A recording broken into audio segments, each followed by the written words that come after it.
지사님 너무 술쾌합니까? 조금 강도를 좀 높일까요? 마지막에 보니까 그렇게 수월해 보이지는 않습니다. 오늘 새벽에 일어나서 이야기를 하니까 자료를 뒤적거려 보고 있으니까 우리 집에 문남수이가 좀 살살해라 이렇게 하더라고요. 그래서 마누라 말을 좀 들기 위해서 좀 살살하기로 했는데 또 동료 의원들이 그래 하니까 또 더 살살하고 싶습니다. 조금 전에 교육감께서도 이야기를 드렸지만 우리 최고의 덕목이 저는 반민교사를 삼아서 시인하는 거에 있다라고 생각하니까 제가 잠시 터치를 하더라 그래도 그것을 신중히 한번 생각해서 말씀을 좀 해주시고 앞으로 도정을 이끌어 나가는데 최선을 다해 주시면 고맙겠습니다. 네, 편하게 질문 주십시오. 답변 드리겠습니다. 특별하게 제가 공약이란지 이런 거는 제가 말씀드리지 않겠습니다.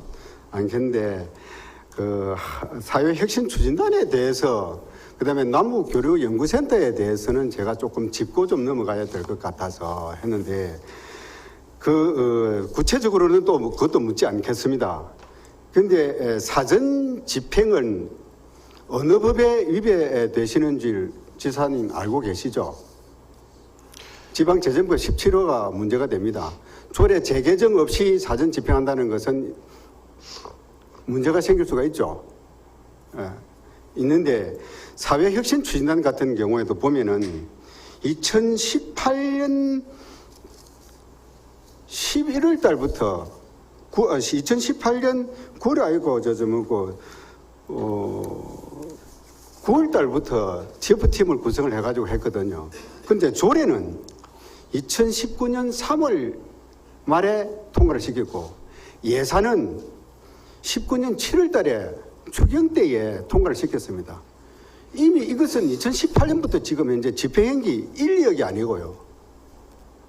이런 부분들은 대단히 제가 볼 때는 좀 모순이 있다라고 제가 말씀을 드리고 싶고 그 다음에 남북교류협력연구센터 같은 경우에도 보면은 그렇습니다. 지금 전국 최초로 남북교류연구센터를 개소를 했는데 이 예산 집행 사항도 역시 마찬가지입니다. 이걸 보면은 저는 지난번에도 제가 도정지부터 잠시 언급을 했지만 김정은이가 3대 세습을 해가지고 오면서 저거 할아버지 저거 아버지보다 더 독한 사람 아닌가요? 그런데 지금 현재 상황이 와가지고 우리는 그게만 바라보고 있는데 1년에 남북교류연구센터를 몇 억을 들이면서 연구를 하고 물론 평화통일에 초점을 맞춰서 움직여야 되죠. 평화통일에 초점을 움직여야 되는데 지금은 한 치 앞도 못 나간다 이 말이죠. 거기에 대해서 한 말씀 한번 해보시죠. 질문을 두 가지를 동시에 해주셔서 하나씩 답변 드리겠습니다. 네. 우선 사회혁신 추진단 관련해서 예산의 사정집행 문제에 대해서 걱정을 해주셨는데 어떤 사회혁신 추진단이나 남북교류협력연구센터에 대해서 우선 관심을 가져주신 데 대해서 감사드립니다. 사전 집행 문제는 그렇습니다. 사회혁신 추진단이 최종적으로 발족하고 단장에 임용된 건 의원님께서 말씀하신 그 시기가 맞습니다. 그렇지만 사회혁신 추진단의 업무 내용을 잘 보시면 이게 원래 다른 부서에서 하지 않던 업무를 갑자기 사회혁신 추진단이 만들어지면서 하늘에서 떨어지는 업무를 하는 게 아니라 기존에 하고 있던 업무들을 사회혁신이라는 새로운 방식으로 혁신적으로 하겠다라는 그런 취지의 업무들입니다. 예를 들면 갈등 조정이라든지 민관 협력 사업이라든지 마을 공동체 활성화나 주민 참여 예산만 하더라도 이전 도정에서도 계속 추진해 왔던 내용들입니다. 그리고 청년 정책도 마찬가지고요.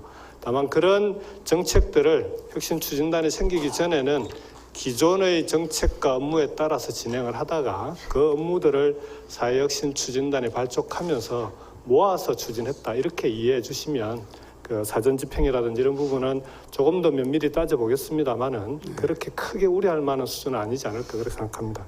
지금 지사님, 지금 사회혁신 추진단은 무엇을 벤치마킹 했냐면요. 전체적으로 NGO와 NPO에 하던 업무들을 벤치마킹했습니다. 그게 강사도 보면은 대다수 그렇고요. 그러면 NGO가, NPO가 지금 하는 일들이 그렇지 않습니까? 그럼 지금 현재 우리 경상남도에 비영리 민간단체가 759개 중에 지원되는 게 153개입니다. 그 다음에 비영리 법인단체가 840개 중에 72개 단체입니다. 지원되는 단체가. 이것을 충분히 지금 이제 활용하면 되는데, 여기서 주도 면밀하게 얼마든지 TF팀을 우리 집행부에서 해서 새로 안 해도 충분히 저는 가능하다라고 이야기하기 때문에 제가 짚고 넘어가는 것이고, 지사님 지금 현재 1년 반 동안 임기를 하면서 연구센터 혁신추진단 각 협의회 만드는 게 몇 개인 줄 아십니까? 우선 처음에 질문 주신 것부터 먼저 좀 답변을 드리겠습니다. 네. 그 말씀해 주신 부분에 대해서 NGO 단체나 시민사회의 여러 단체들이 있습니다. 그리고 그런 단체들에 대한 지원도 제가 이번 민선 7기 들어와서 지원한 게 아니라 그 이전부터 꾸준히 지원해 오지 않았습니까? 문제는 그렇게 지원도 하고 도정을 펼쳐왔음에도 불구하고 여전히 여러 가지 현안들이 근본적인 문제가 해결되지 않고 계속 반복되는 문제들이 많이 있지 않습니까? 그런 문제들은 이제는 행정의 힘만으로는 풀기 어려운 거 아니냐. 사회가 워낙 다양해지고 복잡해지니까 행정의 공무원들만의 힘으로 이 복잡한 사회 문제를 풀어나가기 어려우니 그렇게 지원만 하는 게 아니라 그런 민관의 힘을, 민관의 지혜를 모아서 함께 협력해서 풀어나가는 그런 협치의 방식으로 사회를 한번 바꿔보자. 이게 사회혁신 추진의 근본적인 취지입니다. 그래서 말씀하신 대로 지원하는 시민사회 단체나 NGO 단체들과 함께 사회혁신 추진단이 그 힘을 모아 나가는 역할을 하고 있다. 이렇게 이해를 좀 해주시면 되지 않을까 싶습니다. 지사님, 이거 만드는 데에 벌써 만드는 데 20억 넘게 들어갔죠. 운영비 1년에 수억 들어가죠. 지금 교류협력센터 말씀하시는 거죠? 예. 아니, 사회혁신추진단이.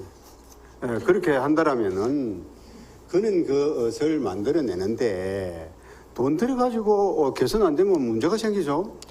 사회혁신 추진단을 만드는 데 20억이 든 건 아닙니다. 현재 상황으로서는 이것을 어떤 방법이든지 간에 효율적으로 지금 잘 활용을 하라는 그런 취지에서 한다는 그런 얘기인데, 혁신추진단에서 해가지고 옆으로 들어오는 인원이 몇 명입니까? 8명입니다. 네, 임기제가 8명입니다. 네, 맞습니다. 네, 8명입니다. 기존 방식으로 하기 어렵기 단장이 때문에 민간과 광주에서 모셔왔습니다. 예, 이런 것들은 제가 볼 때는 좀 더 신중히 생각하라고 제가 말씀을 드리는 것인데, 어쨌거나 지금 현재 만드는 것을 안 할 우리 이 지사도 아니고 하는 데에 계속적으로 제가 주의 깊게 눈여겨 볼 수 있도록 하겠습니다. 구체적인 답은 계속 관심을 가져주시기를. 그리고 남부 교육센터에 대해서도 또 말씀 한번 하시죠. 남북교류협력연구센터는 잘 아시다시피 경남의 남북교류협력사업은 이전 도지사님 시절에 전국적으로 대단히 모범적이고, 그리고 특히 북측의 교류협력 사업, 북측이 하고 있는 교류협력 사업 가운데서도 북측이 대단히 신뢰하는 그런 교류협력 사업들이 진행되어 왔습니다. 그건 더 잘 아시지 않습니까? 특히 김태호 지사님 시절의 통일딸기 사업이라든지 경통역과 함께하는 북측의 협동농장 혁신 사업이라든지, 북측의 협동농장을 그 남새온실이라고 소위 채소온실을 만들어서 그 협동농장 하나를 바꿔준 게 지금까지도 평양의 주요 백화점이나 호텔에 납품되는 채소는 그 경통협에서 바꿔준 그 협동농장에서 나오는 채소가 납품되고 있다고 합니다. 그 정도로 경남에서 추진했던 남북교류협력 사업들이 대단히 모범적인 사업이 많습니다. 근데 이런 사업들이 도지사가 바뀌고 또 시간이 지나면서 남북 간의 교류협력이 끊어지고 하면서 과거에 축적됐던 성과들이 계속 이어질 수 있도록 돼야 되는데, 그런 부분이 도지사가 바뀌었다고 단절되거나 이렇게 되면 안 되겠다. 그래서 오히려 그런 성과들을 남북교류협력연구센터를 통해서 충분히 축적할 건 축적하고, 그 다음에 비록 남북 간의 교류협력이 어려운 상황이라 하더라도 할 수 있는 일들을 민간을 통해서 찾아서 추진해 나가면서 남북 간의 교류협력이 본격적으로 시작될 때 그때 가서 허둥지둥 시작하는 게 아니라 축적해놨던 성과들을 가지고 경남에도 도움이 되고 북측에도 도움이 되는 서로 윈윈할 수 있는 그런 교류협력 사업을 본격적으로 바로 추진할 수 있도록 준비하자, 이런 취지입니다. 그게 이제 물론 지사님 말씀도 뭐 상당히 옳은 부분도 저는 긍정적으로 받아들이도록 하겠습니다. 그런데 지금 제가 조금 전에 이야기했듯이 옛날에 경제만 잘 살아맞으면은 북한이 손을 들 수가 있습니다. 근데 지금 상황에는 우리가 서독과 동독처럼 그렇게 교류를 할 수 있는 그런 상황은 아니잖아요. 이루어질 수 없는 사랑이잖아요. 그렇다라고 보면은 우리는 더 열심히 해서 통일 기금을 마련하는데 더욱더 저는 집중적으로 좀 해야 된다. 지금 여기에는 지금 현재 1년에 운영비가 몇 억이 들어가 봐봐야 지금 통일 달게 해가지고 하는데 12개 단체 지원했는데 전부 다 300만 원에서 2천만 원 정도를 줬습니다. 이게 무슨 효과가 있는지 모르겠지만 전부 다 회원수가 뭐 20명부터 뭐 3만 명까지 이렇게 만들어 놓고 있습니다. 이것은 무엇을 지금 현재 우리가 남북 교류 해가지고 하는데 도움이 될 것인지에 대해서 상당히 문제가 있다 이 말이죠. 그리고 지금 제가도 이야기했지만은 지금 현재 상황을 봐가지고는 지금 죽기 살기 했습니다. 지난번에 김정은이가 신년사 때 최고인민회의 시정연설에서 김정은이가 나는 어떤 도전과 난관이 앞을 가로막아도 국가 인민의 근본 이익과 문제에서는 티끌만한 양보나 타협을 하지 않을 것이다. 이런 식으로도 이야기를 하고 8.15 경축사 우리 대통령께서 이야기를 하고 난 뒤에 뭐라고 했습니까? 태산 명동 서 1필이라고도 이야기하고 앙천대소라고도 이야기 안 했습니까? 삶은 소 대가리가 웃을 일이라고 이야기를 했으면은 이것이 진정 어떤 돌파구를 찾아가지고 할 것인지에 대해서 신중히 좀 생각을 했어야 된다라는 저는 그런 의미지 우리는 그것을 안 하자는 것은 아닙니다. 그래서 어떤 디딤돌을 놓을 때도 잘 놓자. 그래서 그런 이야기지 1년에 운영비를 몇 억씩 들여가지고 한 발자국도 못 나가는 이런 것은 좀 지양을 좀 해달라는 그런 이야기입니다. 답변 드릴까요? 예, 그건 좀 말씀은 좀 해봐봐야 내나 갑론을박인 것 같고요. 그래서 이제 의견 차이기 때문에 그런 생각을 좀 해보고 돈을 쓰더라 그래도 주도 면밀하게 세부적으로 최대한 아껴서 그렇게 좀 해주시기 바라고요. 짧게 말씀드릴게요. 예. 이루어질 수 없는 사랑이라는데 그래도 남북은 언젠가는 하나가 돼야 되지 않겠습니까? 그거는 신뢰합니다. 그리고 의원님께서 우려하신 대로 지금 남북 교류 협력이 원활하지 않은 상황에서 예산이 어떻게 쓰여질지에 대해서 걱정하시는 건 충분히 이해가 갑니다. 그런 우려들을 충분히 감안하고 반영해서 그럼에도 불구하고 지금 경남 같은 경우에는 농업 분야의 협력뿐만 아니고요. 윤희상 음악당을 중심으로 하는 윤희상 음악재단을 중심으로 하는 문화예술 교류 협력이라든지 이런 부분들은 중단된 상태에서도 여러 가지로 또 그 교류 협력이 민간 차원의 교류 협력이 진행되고 있는 것도 사실입니다. 그런 부분들은 꾸준히 이어나가야 북측의 그 신뢰가 구축될 수 있다고 보고요. 특히 경통협 같은 경우에는 그 협동농장을 아예 교류가 중단된 상태에서도 위성 사진을 통해서 그 온실이 제대로 되고 있는지를 계속 관찰했다는 거 아닙니까? 그래서 필요한 걸 어떤 방법으로든 그 협동농장에 지원하는 그런 노력이 있었기 때문에 지금의 저는 이 경남과 북측 간의 그런 끈끈한 신뢰가 형성됐다고 생각합니다. 그런 부분들은 최소한의 예산을 가지고 꾸준히 이어질 수 있도록 해나가는 게 좀 필요하다 이렇게 생각합니다. 기사님, 김정은이는 이렇습니다. 저는 이렇게 표현을 했습니다. 어느 다른 장소에 가가지고 연못에 잉어와 같다고. 먹이를 주면은 쏙 올랐다가 먹이 안 주면 쏙 내려가고 너 언제 그러냐는 식으로 하는 사람한테 무엇을 협치를 해서 받아낼 것이며 정부가 한 치 앞을 못 나가는데 지방자치단체에서 무엇을 얻어낼 것이냐는 그런 제가 이야기이지, 여기에서 지금 현재 우리가 할 수가 있다라면은 지사님 말에 100% 공감을 하고 예산 더해서 하라고 저는 말씀드리겠습니다. 그런데 그런 부분들이 좀 아쉽다는 그런 얘기입니다. 대한민국이 지금 예. 섬이 되어 있지 않습니까? 뭐잘 아시겠지만 반드시 대륙으로 연결이 돼야 되고, 우리 경남의 특히 부산 경남 지역이 지금 제조업도 어렵고 여러 가지로 어려운 상황에서 특히 대륙과 해양을 연결하는 물류산업의 플랫폼이라든지 어려운 제조업의 활로를 개척하는데 저는 한반도 경제, 대륙 경제, 북방 경제가 반드시 기회가 돼야 된다고 봅니다. 그런데 이런 기회는 준비하지 않으면 오지 않습니다. 기회는 준비한 사람들만이 잡을 수가 있고요. 저는 남북교류협력연구센터가 의원님 무리하시듯이 예산을 펑펑 낭비하거나 그렇게 하겠습니까? 다만 이런 준비는 꾸준히 지금부터 해나가야 된다. 그런 차원에서 준비는 지사님, 활동을 하도록 하겠습니다. 준비는 통일기금 준비 잘하는 게 그게 준비하는 겁니다. 지금 기금도 함께 준비하는 거겠습니다. 통일기금 잘하는 게 일방적으로 나중에 기회가 됐을 때 한꺼번에 너가 받을 만큼 주라 할 수 있도록 저는 그게 더 바람직스럽지. 지금은 335로 만나가지고 하는 거에 자기네들끼리 지금 현재 하는 것이지, 준비하는 게 우리 집행부만 해도 충분히 할 수 있습니다. 지금 대외 협력 부분에서는 충분히 저는 할 수 있다고 보는데, 어쨌거나 그것은 지금 계속하는 것도 뭐 또 지사님 답하고 또 저도 답할 건데 시간 많이 가기 때문에 그점에서 끝을 내도록 합시다.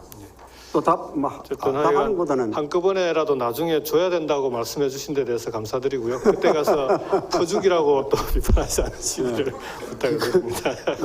아니 저는 그렇게 생각합니다. 보릿고개가 다시 오는 한이 있더라 그래도 저는 평화통일 저 원하는 사람 중에 한 사람입니다. 네, 동의합니다. 저는 그것을 안 하자는 것은 저는 아닙니다. 지사님 공약 사항 중에 공약 말씀 안 하신다든지. 공약 사항 중에 이거 104가지가 있는데 이 104가지 중에 지사님 혹시나 몇 가지나 정도 알고 계시나요? 공약은 선거 과정에서 준비할 때 그 정책팀하고 하나하나 다 같이 토론을 했고요. 다만 뭐 세부적인 것까지 세세하게 제가 기억을 못할 수는 있지만 104개 목록 중에 특히나 기억 속에 남는 거 뭐 있습니까? 기억 속에 남는 게 아니라 공약은 104개가 모두 중요합니다. 각 분야에 걸쳐서 하나하나 어느 건 중요하고 어느 건 덜 중요하고 이런 차원은 아니고, 다만 우선순위의 차이는 있을 수가 있겠죠. 지금 여러 가지 상황에서. 우선순위는 제 1번이 뭡니까? 제 1호 공약은 서부경남 KTX 서부경남 국가재정사업 유치였습니다.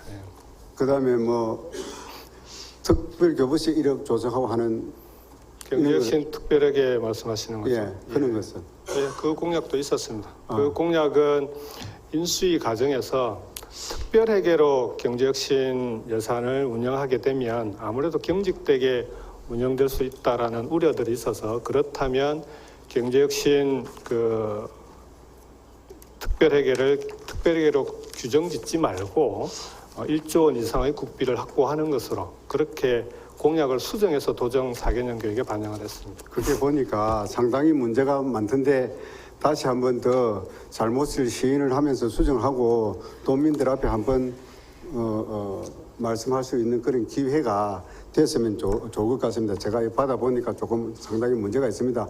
행감 때도 지금 현재 지적이 상당히 돼가지고 갑론을박한 걸 신문에 제가 스크랩을 해놔놓고 있는데, 그런 것도 보면은 조금 더 주도 면밀하게 계획을 잘 세워서 해주시기 바라고, 이 104가지 중에 제가 보니까 전체적으로 다 선심성 행정이 많다는 것도 주도 면밀하게 한번 더 검토해 주시기 바랍니다.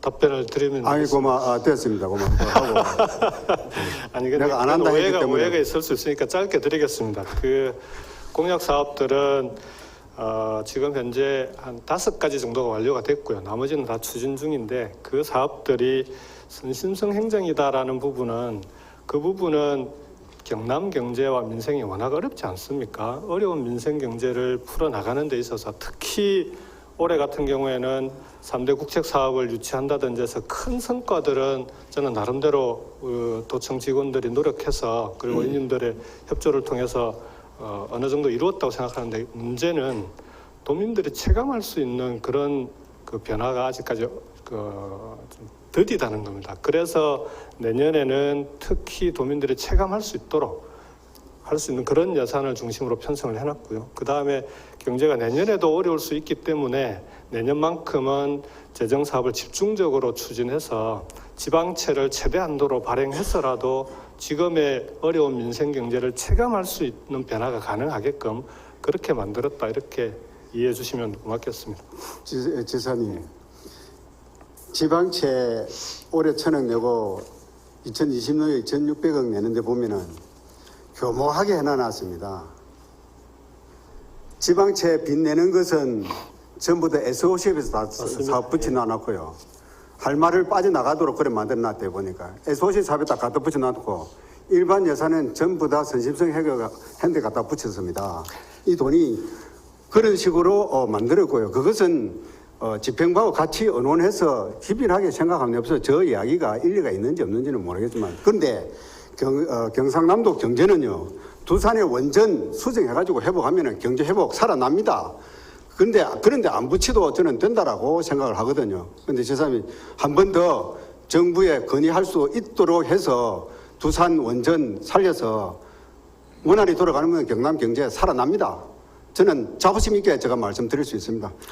지사님 고생하셨습니다. 답변. 지방채는 SOC 사업을 교묘하게 붙인 게 아니고요. 지방채 발행 규정에 예. 시설비와 시설 부대비, 그래서 재위험지구라든지 도로 사업이라든지 이런 곳에 지방채를 발행해서 쓰도록 되어 있습니다. 만일에 그러니까 그건 이런 선심성 지방채를 행정이 안 발행하지 붙이니까 문제죠. 않으면 일반 예산으로 그 사업들을 해야 되는 거 아니겠습니까? 그렇게 되면은 말씀하신 대로 민생에 직결되는 그런 사업 예산들이 아무래도 줄어들 수밖에 없기 때문에 지방채를 통해서 그런 SOC 사업을 진행을 하고, 그 SOC 사업에 투자될 예산들을 민생 예산에 투자하게 되는 그런 식의 예산 운영을 하고 있다, 이렇게 말씀을 드리겠습니다. 그것도 그래 빠져나가기 위한 작전 아닙니까? 규정이 그렇게 돼 있습니다. 법적으로. 예. 규정이 어긴 거는 그럼 못 잘랍니까? 지방채를 그렇다고 규정을 어겨가면서 다른 데 쓸 수는 없지 않겠습니까? 아니 그러니까 규정에 어기면서까지 예산을 집행한 그 부분은 구체적으로 질문을 주시면 답변을 드리겠습니다. 예, 일단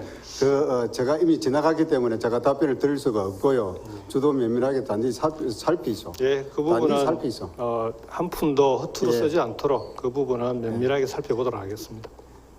제가 준비한 게 3분의 1도 이야기를 안 했는데 단지 챙기죠. 알겠습니다. 예, 수고하셨습니다. 사모님께 감사하다고 전해주십시오.